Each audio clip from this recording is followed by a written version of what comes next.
ఈ శాకంబరి కిచెన్కి స్వాగతం. శాకంబరి కిచెన్లో ఈరోజు మజ్జిగతో చేసుకున్నట్లు ఎలా చేయాలనేది చూపిస్తున్నాను అనమాట. ఇవి చక్కగా ఇలా మనం పెనం మీద వేసి పైన మూత పెట్టినట్లయితే స్టీమ్ దోశలాగా అయిపోతుంది అనమాట. నూనె అస్సలు చుక్క కూడా వాడకుండా మామూలుగా వేస్తే చిన్న ఊతప్పంలా స్పంజీగా చాలా బాగుంటాయి అన్నమాట. వీటికి 1 కప్పున్నర బియ్యం తీసుకున్నాను. అలాగే ఒక 2 చెంచాల అటుకులు, పావు కప్పు కంటే తక్కువగా ఒక 3-4 చెంచాలు ఉంటాయి, 4 చెంచాలు ఉండొచ్చు కనీసం. అవి సగ్గు బియ్యాన్ని వేసుకుని 1 స్పూను మెంతులు కూడా వేసి చక్కగా కడిగి నీళ్ళన్నీ తీసేసి ఒక 2-3 సార్లు కడగాలి. నేను వెన్నదీసిన మజ్జిగ, కమ్మటి మజ్జిగ ఒక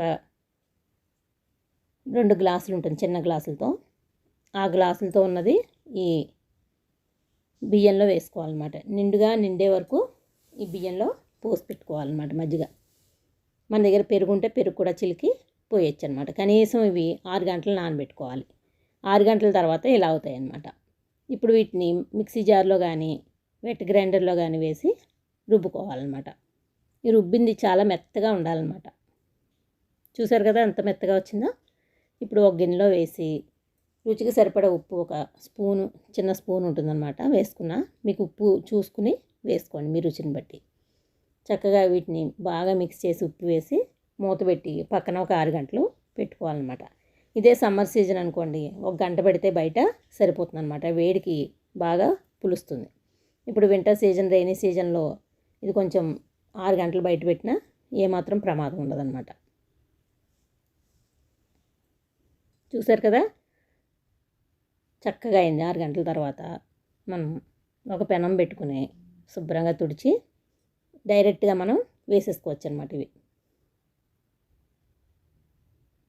ఊతప్పంలా వేసుకుంటే కొంచెం మందంగా, ఊతప్పం అంటే మరీ మందంగా ఉంటుంది, కొంచెం మందం ఉండేట్టు వేసుకుని పైన మూత పెడితే స్పంజీగా అయిపోతుంది, నూనె ఒక్క చుక్క కూడా వాడకుండా.